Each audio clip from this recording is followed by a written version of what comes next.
Wonderful. Well, good morning, everybody. Thank you very much for joining us this morning for this briefing on the local nature recovery strategy for Kent and Medway. So we have a programme this morning which will be divided into three sessions. The first of it will touch on what a local nature recovery strategy is. So for anyone who's been involved in the project till date, this will seem very familiar content, but I know that we also have some new people with us today, so I wanted to make sure that everyone was brought up to speed. We'll then go into the real detail of what the strategy is and what the strategy is proposing for nature recovery in the county. And then finally, we will have a session on how the nature recovery strategy can be used to inform nature recovery, and a little look at how the maps that have been created can be used in that regard. We are recording, so you may wish to turn your camera off, and please can I request everyone ensures their microphones are muted, just so the presentation's not interrupted by any background noise. There will be question and answers after each section. Please use the Slido to log your questions. There's a link to that in the chat, and you should have received that by email this morning. Depending on the number of people there are in the meeting, by the time we get to the Q&A sessions, we may just revert to hands up, but it's the Slido's there just to manage things if it's a little bit too busy. I will also make sure that everyone receives a copy, excuse me, a copy of the presentation following this session, and I'll also circulate the recording as well, so you can share it with anyone or recap yourself on anything that you might have missed. This is briefing number 8, I think, for myself, and my voice, as you may have guessed, is already on its way out. So apologies if I get croaky through the session or have to pause for a quick sip of water. But anyway, let's get cracking and get to what you've all come for. So first of all, just a bit of a scene setter as to why we need to recover nature. So in 2023, the State of Nature report showed just how stark a crisis our ecology, our nature is in the country. It showed that there had been a decline in species abundance by 19%, and that 1 in 6 of our species were threatened with extinction. And since these assessments have been ongoing, we'd lost 151 of those species in that time. And perhaps related to this, and perhaps certainly a causing factor, is the fact that only 1 in 7 of our UK's most important habitats for wildlife were found to be in good condition. And collectively, all of this together gives us the very sad state that the UK is currently classified as one of the world's most nature depleted countries. When we do go to the county level, unfortunately, this national picture is also reflected in Kent and Medway. The Kent Nature Partnership in 2022 undertook its own state of nature assessment and found that of the species assessed as part of that review, we had 10% of our species threatened with extinction. And over 30% of our sites for special scientific interest were found to not be in favourable condition. And when you consider that these are areas in the county that are home to our rare and endangered species and should represent England's best wildlife and geological sites, it's perhaps not surprising that we find that 10% of our species are indeed at risk. There also has been a decline just generally in the area of land under conservation management, so that compounds that problem even further. And I'm sure no one will be surprised when I say that it found that the majority of our rivers and lakes, and now also we know coastal waters, are not meeting good ecological status. And then this is all coupled with the fact that the county has a growing population, a rate, and growing at a rate above national averages. So this growing population means that concerns such as habitat fragmentation and habitat loss, increase in pollution levels, are all unlikely to change without some form of significant intervention. Now, I'm sure many of us here, if not all, want to see nature recovered for its own sake. But we also need to consider the importance of recovering nature because of all the services we get from it. Nature provides us with provisioning services, for instance, providing us with food and drink, providing us with water supply that we need for various means, and also providing us with building materials. It also regulates our environment. For example, it enables the provision of clean air, it stores carbon, and also provides services such as pollination, which helps with our crop production and food industry.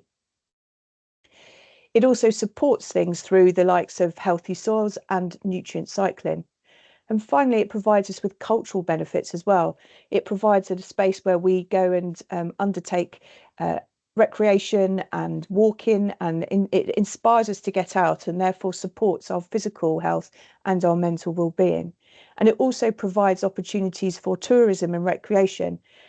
And there is obviously an economic association with those, but in fact, all of these services have an economic benefit as well, not only through the products or the consumables that it provides for sort of sale and consumption, but also in the fact that it provides services that otherwise we would have to engineer ourselves. And obviously with that comes a cost. So in response to the recognition of the importance of nature, but also the desperate state it's in 2022, the government published legally binding targets that meant that we needed to protect our environment, clean up our air and rivers, and boost nature. And within these legally binding commitments, there was the pledge to end the decline of nature and to recover nature itself. And recognising that any nature recovery would need localised, targeted, coordinated and collaborative action, in 2021, the Environment Act set in place a requirement for the development of local nature recovery strategies, which brings us to today's briefing. So as I said, the nature recovery strategy was a legal requirement of the 2021 Environment Act, and there will be 48 of these established across the whole of England with no gaps or overlaps. So if you think of each local nature recovery strategy as almost a jigsaw piece, these all link together and can provide complete coverage across the whole of England. And in order to ensure that those join-ups work and that the strategies are compatible with each other at the boundaries, all of the strategies preparation are led by regulations and statutory guidance, and all the responsible authorities have been provided with a grant for DEFRA to undertake the work. All the strategies are based at a landscape scale, and they are locally developed by an appointed responsible authority. So in the case of Kent and Medway, Kent County Council was appointed to undertake that role. And really importantly, was the requirement for these to be collaboratively developed. So quite often with strategies, the first time you really see anything of a strategy's development is when it comes out to this stage at public consultation. But the regulations and guidance really recommended and strongly steered us in the direction of involving stakeholders right from the very word go. And I'll come to that in more detail in a minute. But the aspirational aim of the local nature recovery strategies is that at the local level, they would agree the priorities and actions for nature recovery. And then collectively, these 48 strategies would join up together and collectively deliver a nature recovery network for England, ending the decline of nature and supporting its recovery. So in Kent and Medway, we set about to devise a local nature recovery strategy that would agree a set of priorities for nature recovery with associated measures to deliver those priorities, that would provide a shared vision for nature recovery and also the delivery of nature-based solutions within the county. That it would enable and create a framework for joined-up action. And because it was developed with those that would be instrumental in its delivery, the plan would not only be ambitious, but also realistic and deliverable. And further adding to this is the fact that the deliverability is aided by the fact that the strategy is linked to supporting mechanisms and also finance opportunities. And finally, this wouldn't just be a strategy based on words and ambitions, but it would actually spatially frame that strategy. And it would develop maps that focus action to where it was most needed and where it would deliver the greatest benefits. I think it's useful at this point to just pause for a second to just set out exactly what the strategy can and can't do. So it is an a spatial strategy, but it will not draw localised, detailed or definitive boundaries, and instead will identify broad areas where action is likely to provide the greatest gains. And the action will not be dictated or be instructed, but it will identify potential actions that could be taken to support the recovery of nature. As a result, it will not force landowners and land managers to make changes to the way they use and manage their land or the way in which they deliver their operations. But it will incentivise action by linking it to various funding options and government grants. It will not offer statutory protection to land, and it will not prevent development from happening. But by informing local plans and having a role in biodiversity net gain, it will obviously have an influence in terms of how land is used across the county. And I will come to more detail on that towards the end of the strategy, the end of the presentation, sorry. And it will not end. So although we aim to publish it in the summer of this year, the real work really begins at that point. That's where we need to turn all of these words and actions into actual delivery so that we do recover nature. And also on top of this, the strategy will be reviewed, revised and republished on a regular cycle and when it's instructed by the Secretary of State, and that'll happen every 3 to 10 years. So in summary, the sort of overall aspiration of the strategy is that it will direct action investment to where it's most needed and where it will deliver the greatest benefits. But also through the planning functions, it will direct losses and impacts away from our most valuable assets. In developing the strategy, there were 8 principles that we considered throughout all the work. The first consideration was ensuring that the landscape character, catchment functions and ecosystem links were constantly considered whenever we were developing either the priorities, the proposed actions, and defining where those proposed actions would best be situated. So this was to ensure that the ecological integrity and ecological functionality of the county was maintained throughout the process, and to make sure that any actions that were proposed as part of the strategy did support those rather than hindered them. The strategy also looked to focus on addressing the most significant impacts arising from the pressures and challenges that face nature. So obviously there are many pressures and challenges that individually or at a strategy level we cannot change, but we can look to what the impacts of those pressures and challenges are and look to either minimise or mitigate those.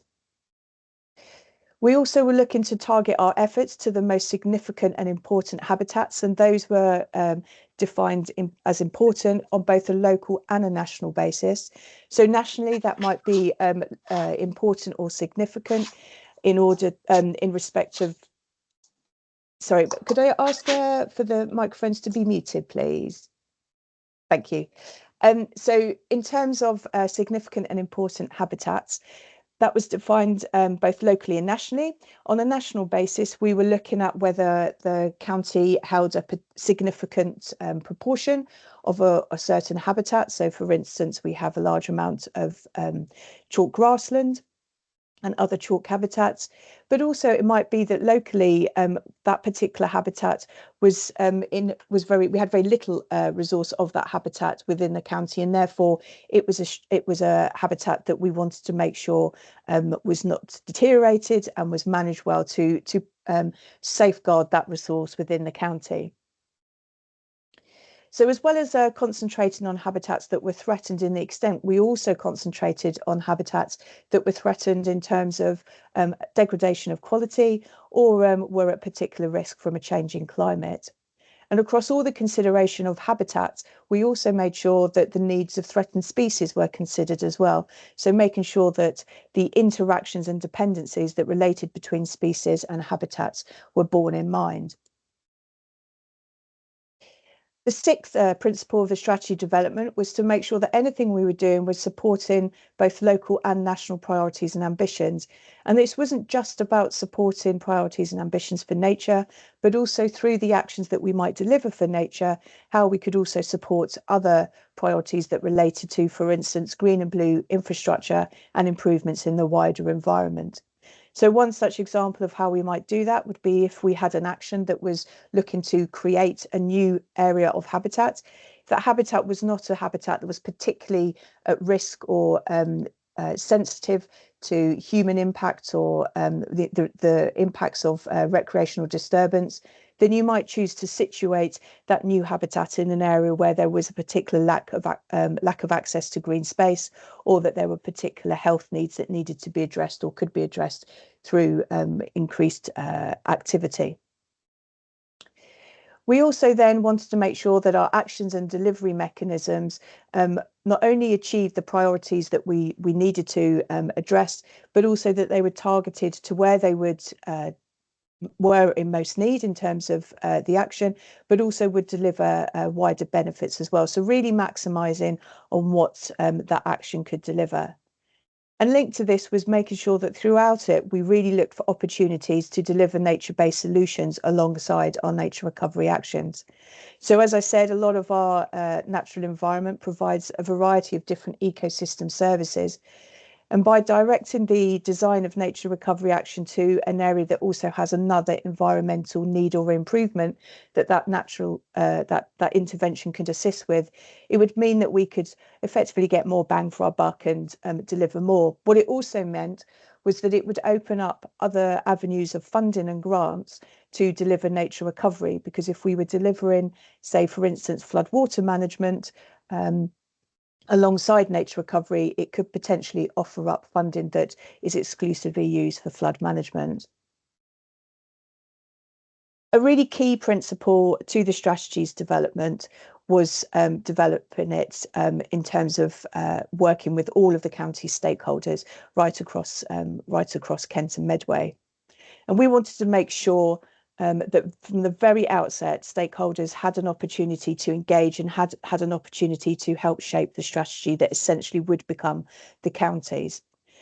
Not only was this a requirement of the strategy development, but we really saw the value of taking this approach, because it's also meant that the strategy would be based on the most up-to-date data and evidence. It would be developed with the input of the many experts that we have throughout the county.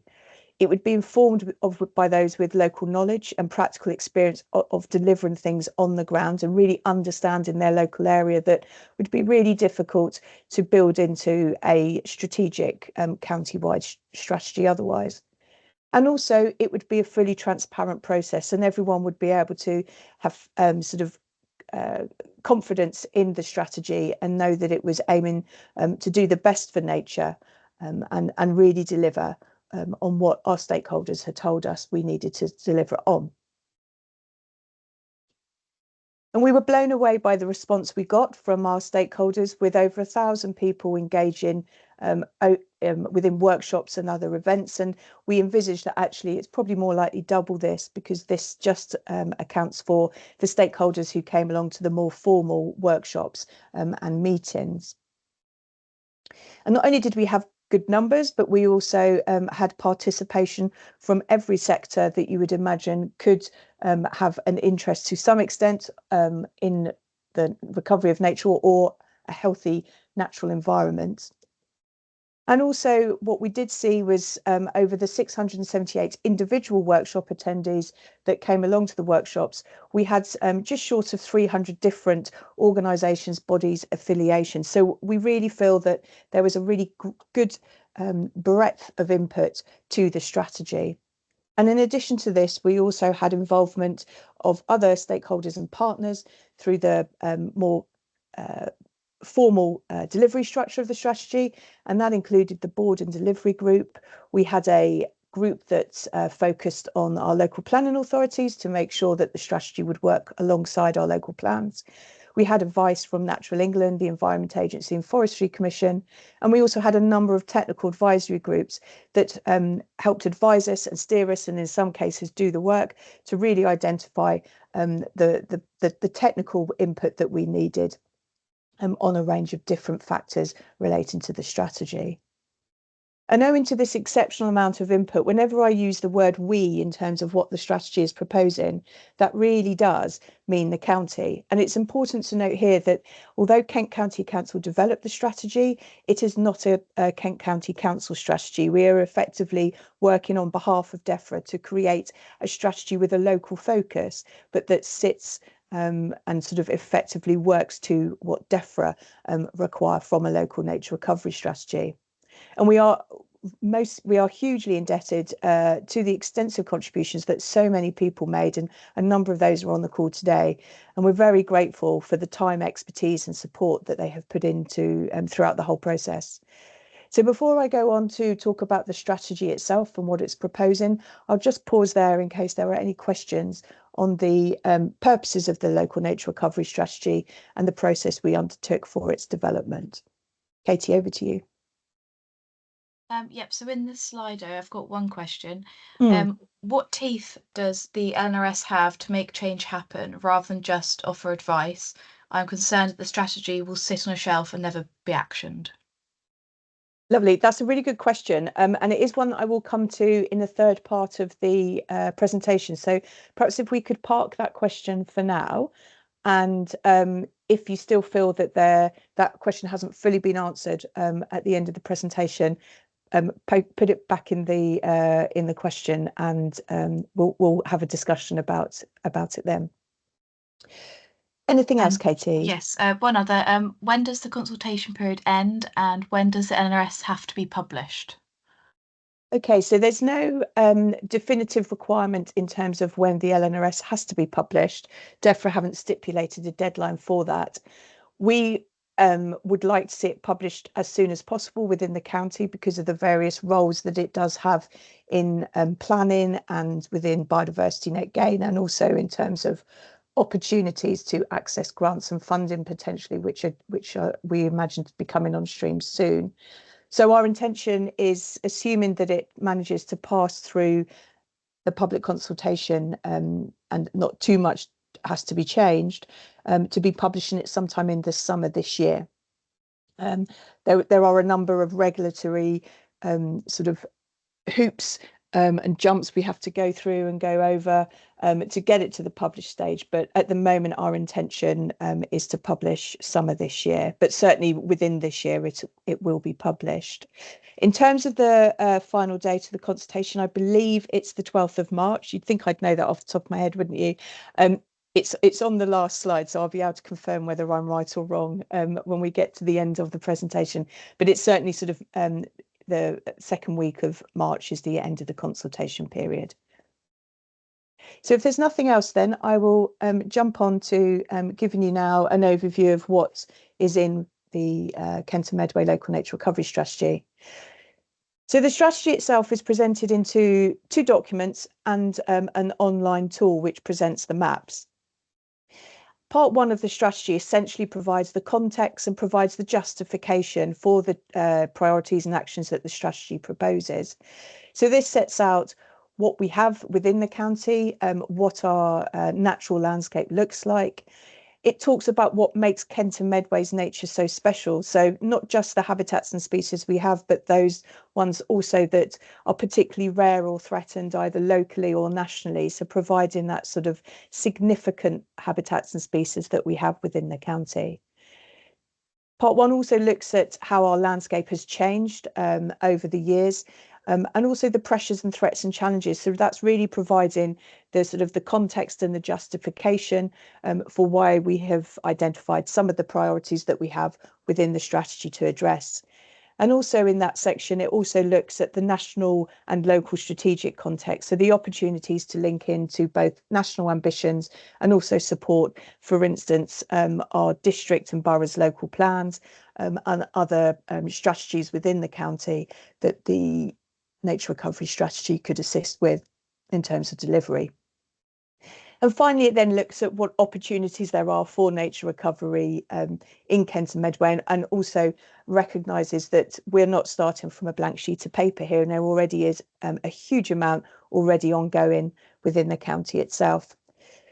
This part of the strategy is really important for setting the scene, but I decided not to focus on the detail of that in today's presentation, and instead I'm going to focus on the actual part 2, which is effectively the real nuts and bolts of what the strategy is proposing.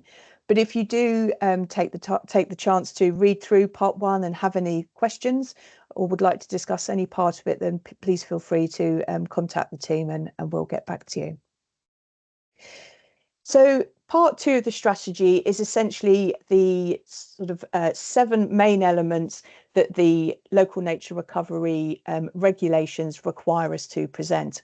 So this sets out what the principles and vision is, the priorities that we are wanting to see for nature recovery in Kent, the potential measures. Those potential measures then mapped to deliver the best gains, the widest benefits, and also nature-based solutions. And then there's 3 strategic scale maps that have been developed. The first being areas of particular importance for biodiversity. The second being areas that could become of particular importance for biodiversity. And the final one, classed the local habitat map. So I will now take you through each of these elements in turn, first starting with the principles and vision. So the first 4 of these may be familiar to some of you as they are based on the Lawton principles. So what we decided to do was to adopt the Lawton principle so that we could make sure that we were following a readily accepted and endorsed process for nature recovery and recognising what nature, what wildlife needs to be healthy and functioning. So this was looking at, first of all, improving the quality of what we already have and making sure that they're in a healthy and functioning state. So basically looking after better what we already have. Then it was to move on to increasing the size of these sites and particularly focusing on our most valuable and important habitat sites and essentially making what we have not just better, but also bigger. The third principle is then to establish new nature-rich sites, and these were not only about providing more space for nature, but also providing opportunity for connectivity between the existing sites. And this ultimately would result in enhancing the connections between and making sure that our landscape is more joined up. And we know that this is really critical because as wildlife responds to not just a change in climate, but a change in environment that comes from other human disturbances and impacts, it's really important that they have a landscape that they can navigate through and move across as required. We then added to this list to just make sure that as well as these principles that were required for nature recovery itself, that we were also aligning all our efforts to make sure that the most opportunities for nature-based solutions were realised, and also recognising the integral role that private landowners, land managers and farmers have in supporting the delivery of nature recovery. And everything that we set out in terms of our potential measures are designed to deliver against these 6 principles, and I'll demonstrate how we've done that shortly. So when we started reviewing the outcomes that stakeholders wanted to see happening within the county in regards to nature recovery, there were clear emerging high-level ambitions that were largely centred around broad habitat groupings, but also linked back very much to some of the other more sort of encapsulating, overarching areas of importance in the county. So we therefore use these to develop 10 ambitions, and these 10 ambitions together make up the strategy's vision. Under each of these ambitions sits more specific priorities, and many of these priorities drill down to specific habitat types. So the ambitions that we have within the vision include increasing the functionality, the functional connectivity rather, of high quality habitats, increasing the use of nature-based solutions to address both environmental and societal challenges, for land management and land use to increasingly deliver against nature recovery and to provide gains in that regard, and for species to become at the heart of habitat management, restoration, extension and creation. For our species-rich grassland to be restored, connected and extended, and from our successional habitats to be safeguarded from loss and damage. We wanted to see woodland trees and hedgerows brought under active management and increased connectivity and cover. To have freshwater habitats that were clean, sufficient and healthy, and also that associated catchment functions were restored. To make sure that there is a provision for nature in urban environments, that nature was able to move through and have a place within our urban environments, not just for nature's sake itself, but also for all those living in urban environments. And finally, with one of the longest coastlines in the county, in the country, sorry, we wanted to make sure that our coastal habitats were high functioning, naturally functioning and well connected. So I will leave you to read through those in your own time, but there are a lot of words, and quite often the sort of strategy speech that is used to form such ambition and visions means that it actually means very little and just sounds like a load of words jumbled up. So to support appreciation of what these words really mean, we have commissioned some artwork to illustrate our ambitions arguably much better than the text can. And this artwork will be joining us on the consultation roadshow as we travel around the county. And so I do encourage you to come out and have a look at it, but if you're not able to, you can also view it online as well, because it really does give you a good idea of what it is that we are trying to deliver through the local nature recovery strategy. Sitting under those 10 ambitions are more detailed priorities which outline the specific outcomes we want to see for nature in Kent and Medway. And in addition to these largely habitat-based priorities, we also identify priority species that action should be focused on. The priorities were developed with stakeholders through a series of workshops, and they focus on outcomes that tackle the county's most notable pressures and challenges and support delivery of local and national ambition against our most significant, important and at-risk habitats. There are 52 priorities within the strategy, so it's not possible to present them all here today. But these are just some examples of the priorities that are identified under the ambitions of connectivity, nature-based solutions, land management, species-rich grassland and successional habitat. So you can see there in terms of the habitat ambitions, they have gone down to a more detailed habitat type. So in this case for species-rich grassland, we have chalk grassland. And likewise, we have our priorities, example priorities here for our woodland trees and hedgerows, for our freshwater habitat, our urban environment and our coastal habitats. And again, you can see that they are focusing down largely onto specific habitats or elements of the environment. As I said, we also identified a number of priority species. So this was a process that was guided by Natural England. And the first stage of it was to identify exactly what species we had present in the county that met their criteria of rare, threatened and significant. So this identified just over 1,500 species, representing just how important our county is to the protection and provision of really important species. But what we had to do was focus that down to some priority species following a particular process. And what we resulted with from this 1,500 were 141 priority species. These species represent all the taxa that we have within the county.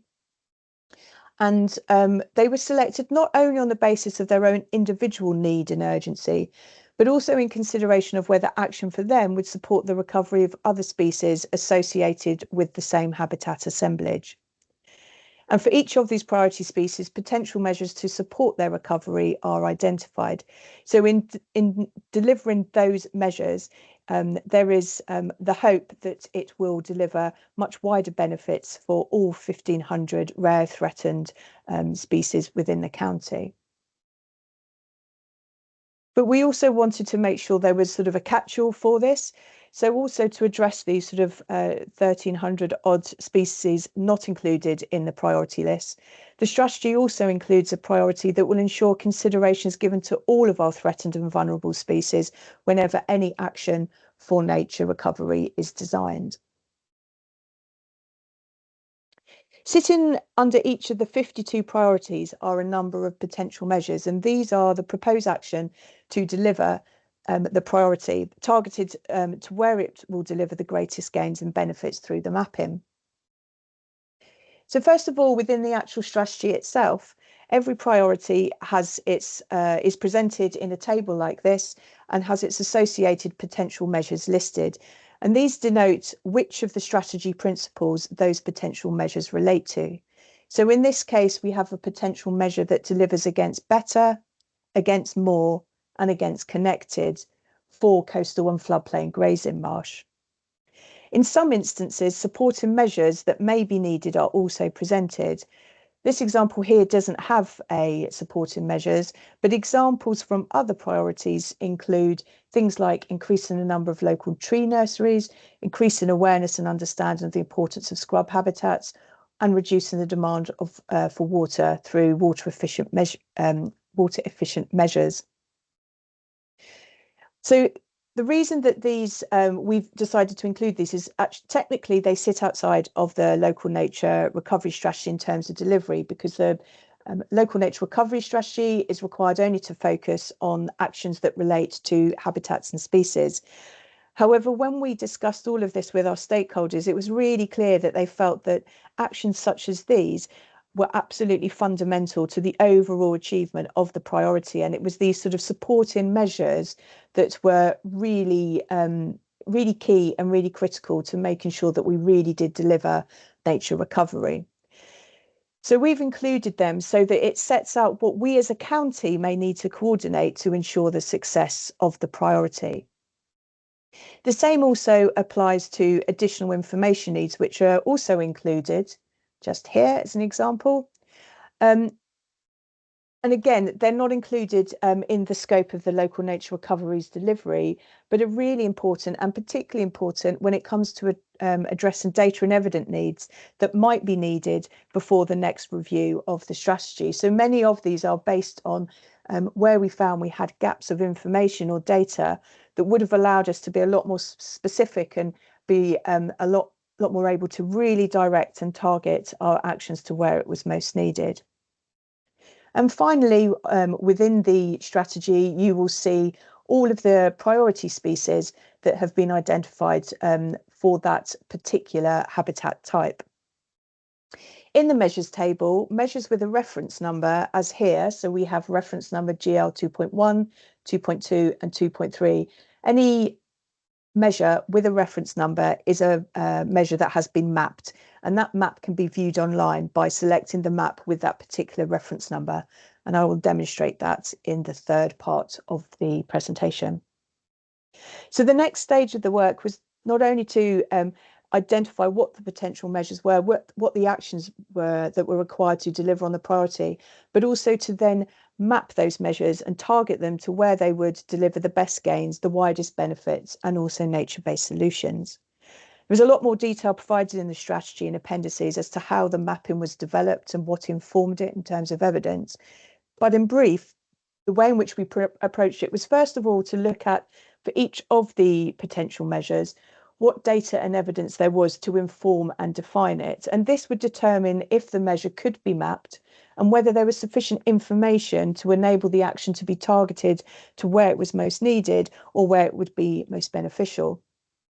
And consequently, not all measures could be mapped because there wasn't that sufficient data or knowledge, but also in some cases it was just because the appropriate mapping approach was too costly or too time consuming within the confines of the strategy development timetable. This initial approach of only mapping those measures that could be sufficiently refined to devise our areas that could become of particular importance for biodiversity, so essentially being used to identify the opportunity areas for nature recovery, meant that some areas of the county appeared from the mapping to have no potential or importance for nature recovery. This was not the case, and instead represented areas where the measures largely related to improving management, and therefore there was little on which to prioritise one area over another. Or it just was simply the case that the available data wasn't sufficient enough for us to enable or create the required refinement of that mapping that measure. But stakeholders, when we took these maps to them, viewed this as problematic and understandably considered that these misrepresented the actual value of these areas to nature recovery. So in response to this feedback, we decided to take the approach to map every potential measure that could be mapped. And that was even if it was only to the extent of basing the opportunity on existing habitat type or the potential for that habitat type. So this did mean that some of the maps were demonstrated with real broad coverage and showed that there were opportunities pretty much in every corner of the county, and did result in some other maps that were more refined where we were able to. We took all of the maps out to stakeholders and partners and reviewed and refined it. This was particularly important because the mapping exercise was a desk-based exercise. So this allowed us to ground truth the evidence and maps that the mapping had been based on, and also the assumptions that had been made in terms of that refinement. Also, it meant that that local knowledge was able to help us to focus and target some of it to more defined areas, and also consider the deliverability of those particular measures in a particular area.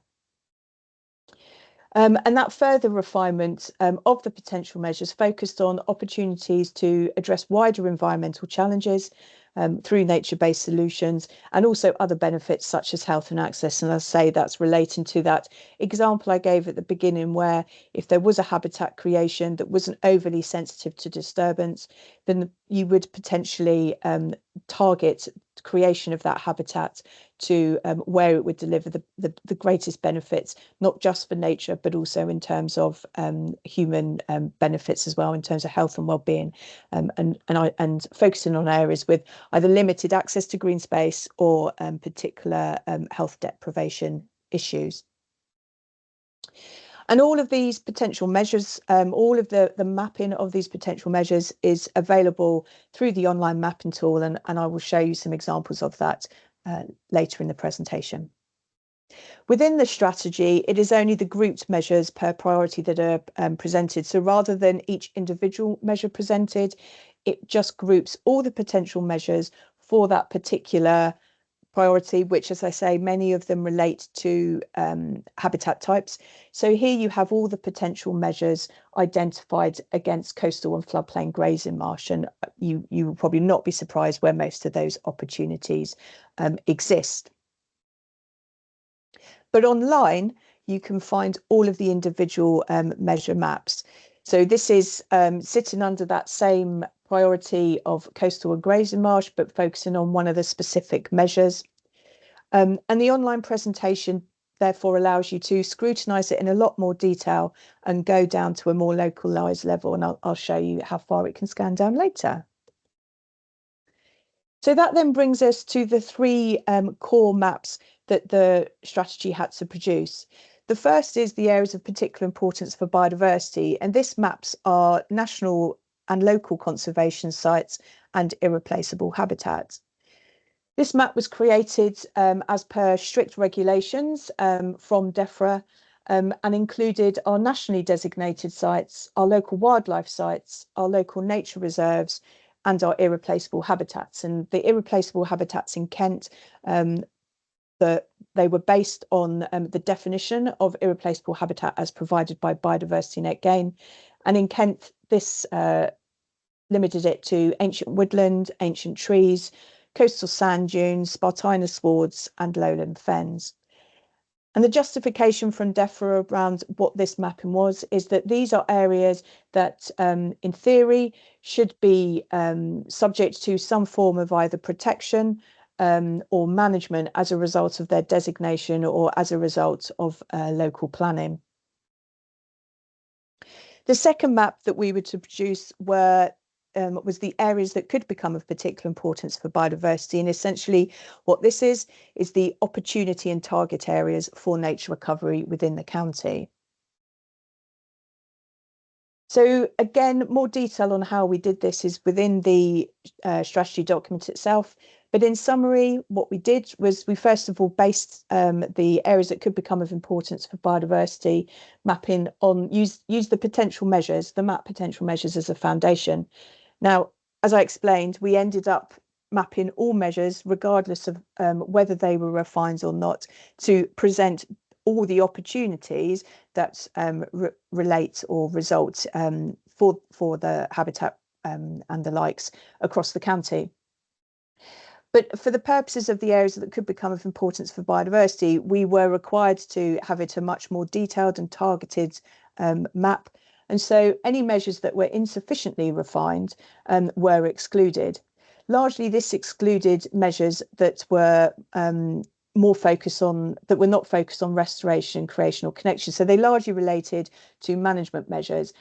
And so we were fairly confident that this would not unfairly affect anyone who was wanting to deliver nature recovery action and was seeking particularly investment or funding for that, because as our understanding is most of the investment and funding will be centred around restoration, creation and connection rather than management actions.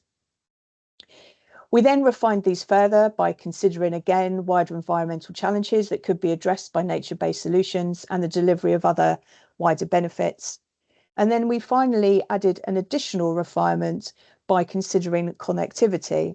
So connectivity modelling was undertaken, and this placed priority on focusing on areas of low species flow, areas where there were bottlenecks to connectivity, and also buffering and or linking existing areas of particular importance. And the rationale for this being that a more joined up connected landscape was the ultimate ambition of the strategy if the principles of better, bigger, more joined up were to be considered a hierarchy that eventually would bring you to that joined up. As I said, not all potential measures could be used to inform our areas that could become of importance for biodiversity because their coverage was too wide and undefined. And this map illustrates that point really well by featuring all the mapped potential measures. So as you can see, effectively what ends up happening is the whole of the county is covered. And this isn't a shock, this isn't a surprise. It shows us what we already know, that everywhere has the potential to be an important area for nature. But the regulation and requirements of the local nature recovery strategy meant that we had to be more focused and we had to drill down to really specific targeted areas. So following the criteria that I set out and then applying that connectivity modelling, what we ended up for our areas that could become of importance for biodiversity is a map that looks like this and provides a coverage across the county of about 38%. Finally, we produced a local habitat map, and the local habitat map is essentially the areas that are of particular importance and the areas that could become of particular importance, those two maps combined to identify the areas of strategic significance within the county. And what strategic significance means, if I can even say it, I'll come to shortly in terms of how that affects various applications of the local nature recovery strategy. And I'll also outline how the strategy and its other maps are used to inform nature recovery in the final session. But for now, I'll just pause and see if there are any questions on the strategy itself, its ambitions, priorities, measures and mapping. Yep, so we have one question which asks, what are the financial incentives associated with the LNRS for getting woodlands into management, one of the objectives in the strategy in Kent? So this sort of comes back to the issue that this is a strategy that's not for Kent County Council to deliver. It's a strategy that sets out what we need in a county, and that will then link back, we hope, to the government's distribution of grants and funding for the natural environment. And we were encouraged to include priorities and measures for tree establishment and extending canopy cover and connectivity, which is one of the reasons it's in there. So our understanding is this will be used to inform funding. And again, it's something that I'll come to shortly in the presentation. But effectively, what we're looking at is that our understanding is that government will be using the local nature recovery strategy to inform their decisions on funding and grants. And the idea being that if you are delivering in an area identified as strategically significant for nature recovery, and also delivering action that aligns to the potential measure that has been identified for that particular area, then you should be eligible. Doesn't mean you're going to get it, I guess, but you certainly should be eligible for funding or grants that the government and others that choose to use the strategy as a sort of a tool for reviewing applications. So that's basically our understanding of it. It's rather unfortunate because really what we need for a lot of this is there's a lot of guidance that still needs to come out of DEFRA as to how the LNRS is going to work in practice. We only have a handful of strategies even published at the moment, so we don't even have examples of how they are working in the real world. But our hope is, and our understanding is that we should have more information on this by the time we go to publication in the summer. So I'm afraid that's a bit of a, it's not a very satisfactory answer, but it's simply because we don't entirely know ourselves yet, and it is all something that has to come from DEFRA. We have no role in defining the funding of grants to deliver the local nature recovery strategy. We also have a question which asks, what is the policy/strategy for invasive species? So there are some measures within the strategy that relate to invasive species. Again, it's a tricky one for a strategy like this to deal with, because arguably the causes and the reasons for invasive species sits outside of the scope of the local nature recovery strategy. So the strategy's potential measures that relate to invasive species relate more to how we respond to them and to their impacts. But again, what we have done is, under the supporting measures, identified other things that need to be in place. So I think somewhere within the strategy, and you have to forgive me because, like I said, there's 52 priorities, and each priority has probably about 3 or 4 at least potential measures against each. So trying to remember every single one off the top of my head is quite tricky. But there is something in there as well about one of the supporting measures about what we need in the county is coordination and a better network against coordination and a better network to support the control of invasive species, because obviously there is a risk sometimes that when you control it in one area, it can just move the problem to another.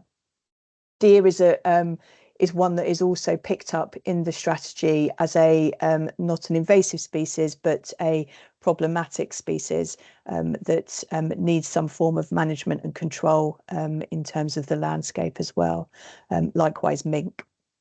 Okay, so it's 11 o'clock, so we'll get started again now for the final part of the presentation. So as I said, all of the potential measures maps have been included on an online mapping tool.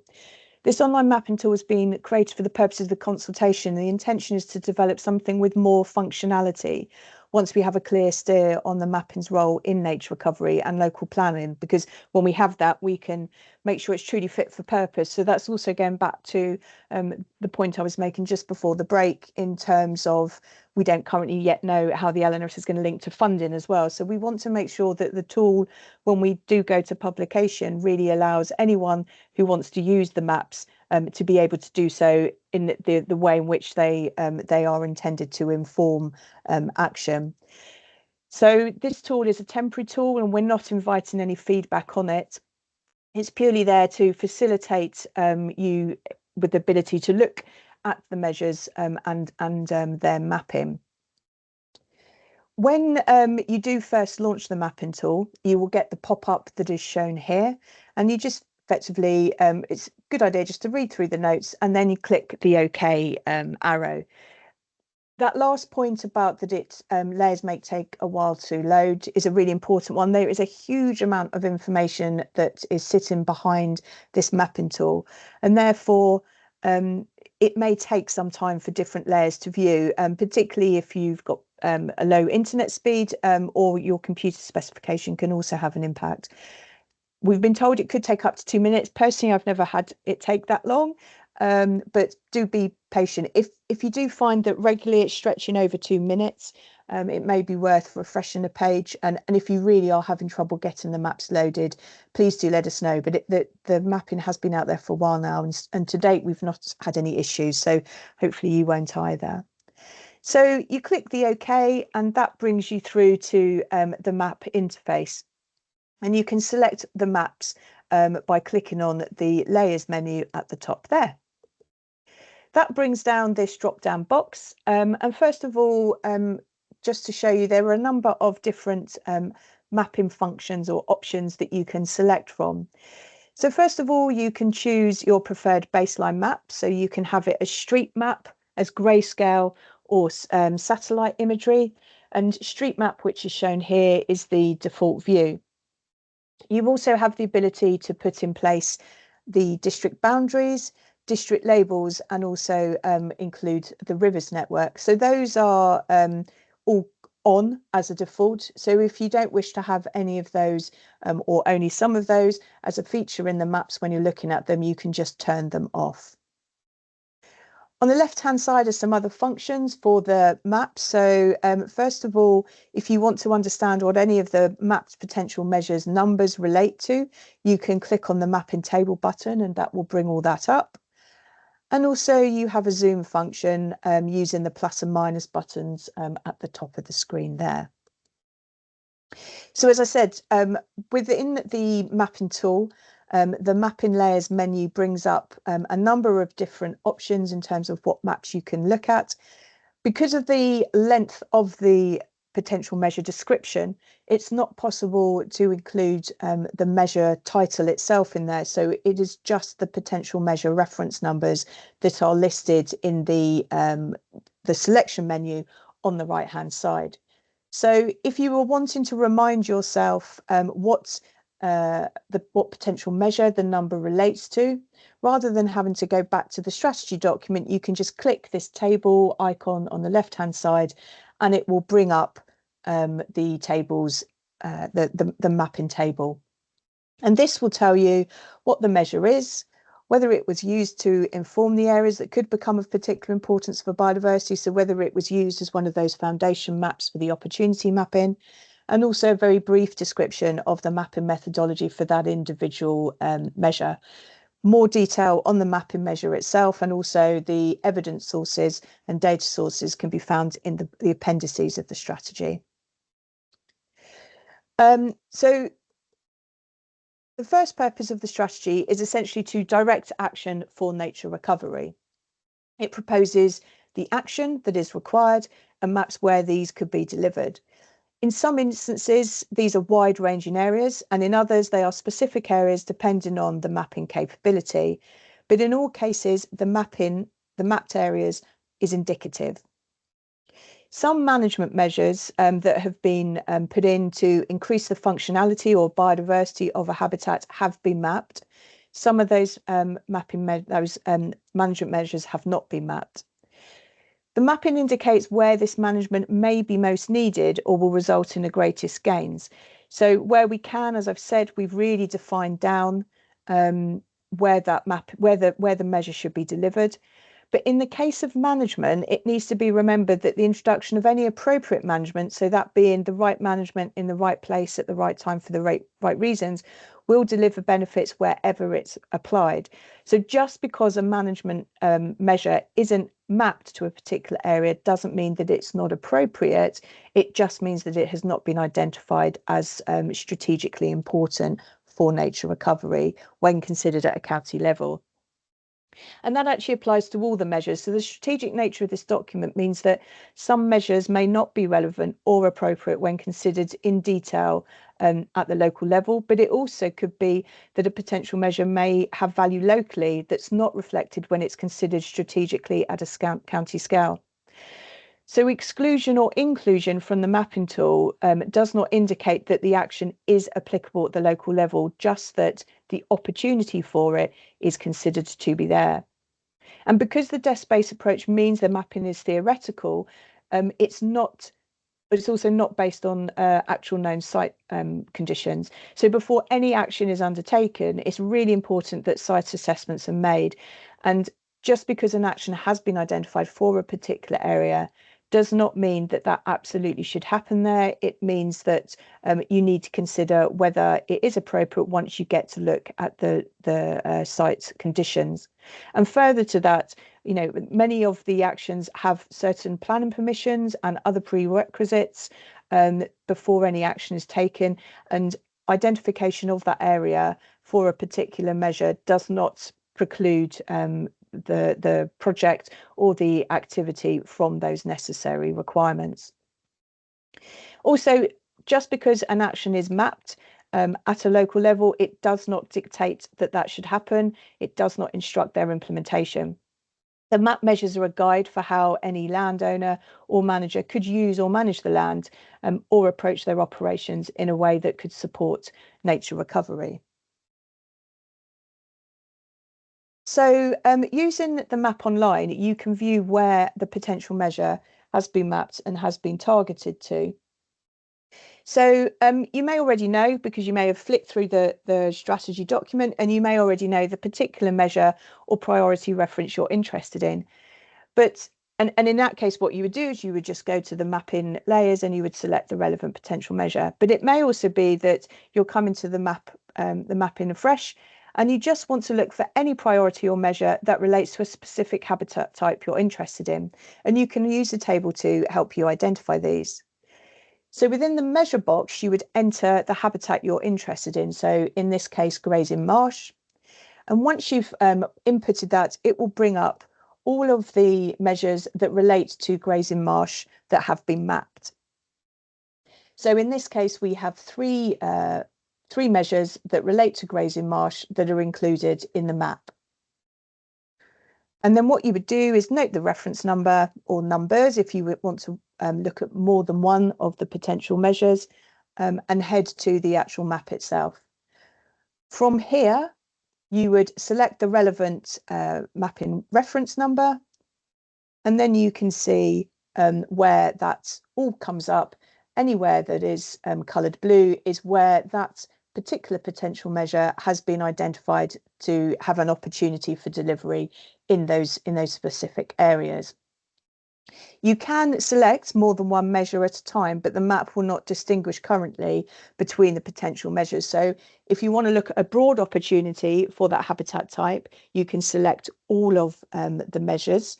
But if you want to know specifically what measure sits where, then you need to look at them individually. And using the plus and minus function, you can zoom in and out on the map to really focus down as to where that measure is identified for, and it will go more focused than this as well.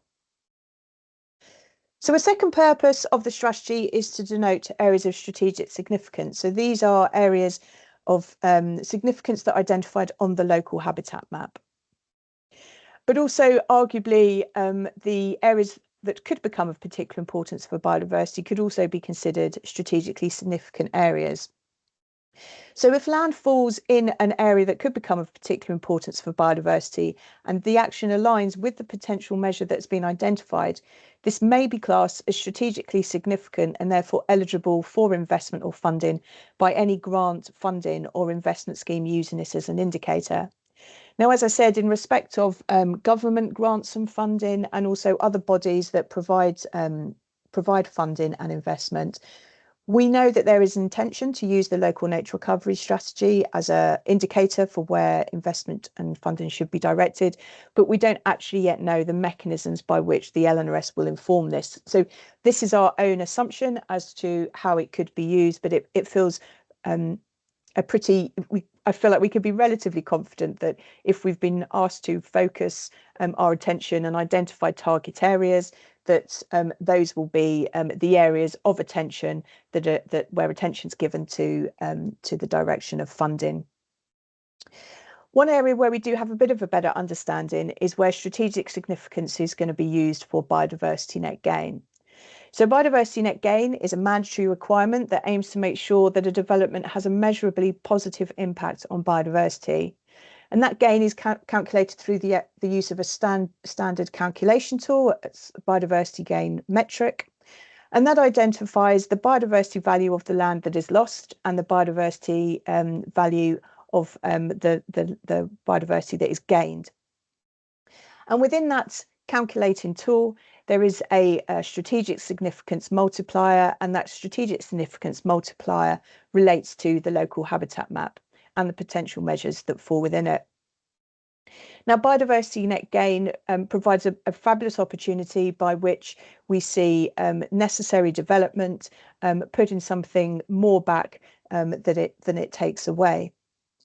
But that biodiversity net gain becomes more meaningful, is more than just a tick box planning exercise, and becomes more meaningful in terms of nature recovery if the gains are not only situated in areas of greatest need, but also deliver on the action that has been identified as required.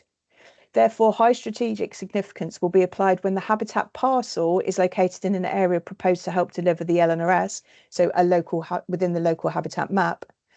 And the intervention, so the action that that biodiversity net gain is proposing to deliver, that the intervention is consistent with the potential measures that have been proposed by the LNRS for that location. Other applications of the strategic significance could be considered to offer some form of protection, but that is not the case. So areas that could become of particular importance for biodiversity do not indicate areas where development should be excluded, and they do not dictate action or place any limitation on how that land should be used. And in the absence of guidance on the role of local nature recovery strategy in local plan making, it's not expected that local planning and local policies are revised in reference to the strategy. However, there will need to still be some consideration of the local nature recovery strategy in the application of the local plans through planning decision. In time, as local plans are revised and updated, the local habitat map, its areas of strategic significance, and the strategy that sits underneath it all will be not only an important source of spatial information, but will be a statutory source of spatial information, that there will be a requirement for local plans to consult it. And so there will be the opportunity for the LNRS to inform land use and ensure that nature opportunities for its recovery is considered. So in terms of how you look at the areas of strategic significance on the online map, you will bring up and click on the areas that could become of importance for biodiversity and areas of particular importance for biodiversity. So the opportunity areas will show in yellow, the existing areas will show in the map as green. And effectively what you have here is both the green and the yellow areas. So any area marked in green or yellow are the local is essentially the local habitat map for Kent and Medway, and these yellow and green areas denote the areas of strategic significance, and there's no difference between them in terms of what that strategic significance is. Those are areas of strategic significance. So if you then want to see whether a particular potential measure you're interested in delivering sits within one of those areas of strategic significance, firstly you select the measure you wish to view. So I'm going back to my action for grazing marsh habitat, and then you click your two areas that could become of importance and areas that are of importance to biodiversity, and what you result with is a multicoloured map as is shown on the screen here. So any area that is shaded in dark green or orange, that indicates where the potential measure falls within an area that could become of particular importance for biodiversity, or an area that is of importance for biodiversity and therefore is in an area of strategic significance. So these two areas where the arrows are pointing to here show you that the potential measure falls within an area of strategic significance at those points, and any point that is dark green or orange indicates that the potential measure sits within an area of strategic significance. If the area remains blue, as is shown by the arrow here, this is where the potential measure has been mapped, but it's not within an area of strategic significance. And it's important to remember at this point that that's not to say that that potential measure should not be delivered there. It has been identified that that is a valuable place to deliver that potential measure. It just means that on a strategic scale, that won't be delivering against those wider principles of better, bigger, more, and joined up, and particularly joined up if it is if it's delivered on that location, as opposed to the land adjacent that's highlighted in orange or dark green. The green and yellow areas on the map, as can be seen to the left of the screen, those are essentially the areas of the local habitat map, the areas that could become of importance, those areas of importance where that potential measure has not been identified on that land. So you're just seeing where the local habitat map is in that regard. Should you wish to understand whether your potential measure falls either just within an area of importance or an area of opportunity, you could just do the same thing. You click the measure and then click either one of the APIB or ACID areas, and it'll just bring up a map that shows it individually as to whether it falls in. The value of that potentially is it may be that the funding body you are looking at only wants to fund measures that sit outside of already protected or designated areas. So in that case, you would want to look at the opportunity areas. Or vice versa, they could be looking to deliver actions within protected areas. So it just allows you to define between the two, should that be a requirement of a funded body. But as I said, we don't quite know the details of all of those yet. So those are the different ways you can use the map to understand where nature recovery happens within the county. And just very quickly, I'll overview some of the other mechanisms by which that might nature recovery might be delivered as a result of the strategy. So as I said, once the strategy is published, all of our planning authorities will be required, will be mandated to take account of the nature recovery strategy in the preparation of new or revised local plans, new or revised minerals and waste plans, and new or revised neighbourhood plans. This is an important role for the strategy and make sure that there is consideration as to how they might make space for nature and how it might be recovered alongside other uses and other future plans for the county's land. Many of our county's planning authorities already have a plan in place, have revised plans and policies in place, or are well advanced in their process of planning revision. And in the absence of any guidance, which is expected imminently, we're told, but in the absence of any guidance on the role of local nature recovery strategies in informing local planning, it's not expected that the strategy will be applied in any way retrospectively to existing local plans or supersede any of the land use decisions that have already been taken, and that includes allocated sites. And as I said, the strategy itself is also not designed as a tool to prevent development, nor do the identified areas that could become of particular importance for biodiversity preclude development from happening within them. Instead, the intention is that the strategy informs future local plans and through its role in biodiversity net gain guides development in maximising positive outcomes for nature. When you look at the maps, you will see that in some locations, more than one potential measure has been identified and that there is some overlap. And we've decided to take this approach because it ensures that no opportunity for nature recovery is missed, and that also when a project may be looking at a broader area, it will consider a range of habitats that will create a mosaic of habitats that we know that nature recovery needs. We will be undertaking further work to provide a better steer on priorities so that if you do have a landowner looking at a particular area of land, they're not sort of bewildered by the number of different options for potential measures to be taken. So we will look to how we can support that and help steer on which measures should be taken first. But we anticipate that these will be based on an application of the strategy principles and using this as almost like as a hierarchy. So you would first ensure that appropriate management of the existing land is in place, and that you would make sure that it's in good quality on which to build on. And once you have ensured that, you would then move on to any measures that look to extend or if the extension is not possible, any measures that look to create new habitat. And then the delivery of joined up is assumed to be delivered as a result of focusing the better, bigger and more in the areas that could become of particular importance for biodiversity, as these have largely been based on areas that will aid and support connectivity of our habitats across the county. We'll also be looking at how we can give consideration to prioritising measures that offer opportunity to deliver against our priority species within the strategy.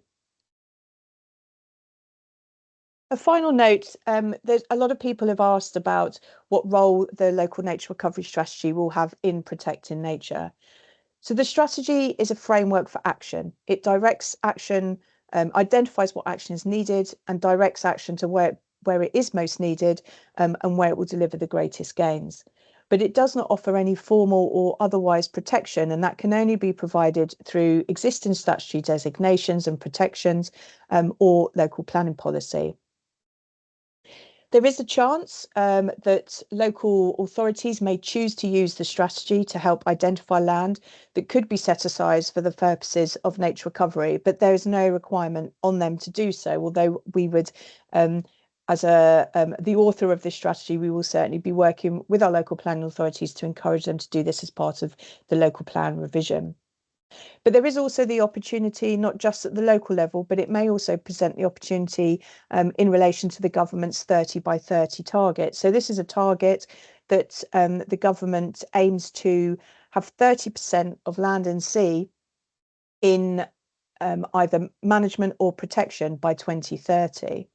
So the LNRS may well act as an indicator or as a source of evidence for government who are making decisions in regards to 30 by 30 as to where some of those locations may be.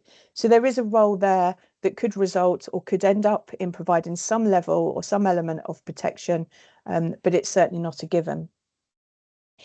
So essentially, really, when you're looking at the strategy, you should not view the mapping or the strategy itself as some level of protection or prevention. It purely is a tool to direct action to where it's needed.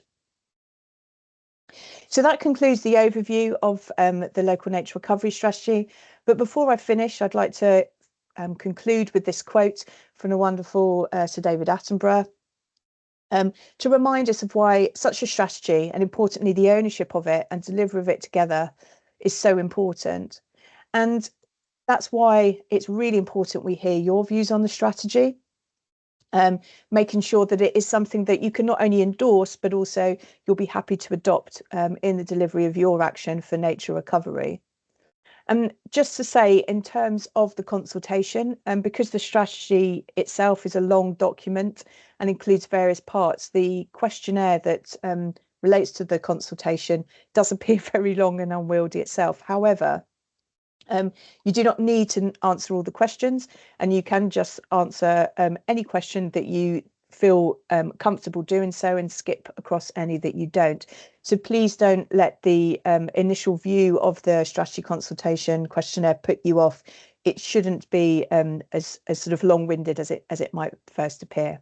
And I can also see I was correct in saying the 12th of March, so it's good to know some part of my brain is working this morning. And yes, so the consultation will close on the 12th of March, and we very much look forward to hearing your views. So that brings us to the end of the presentation, but we do have time still this morning for some questions. So Katie, I'll hand over to you to steer us through those. So I haven't got any questions on the Slido or the chat, unless anyone has anything they want to raise their hand for.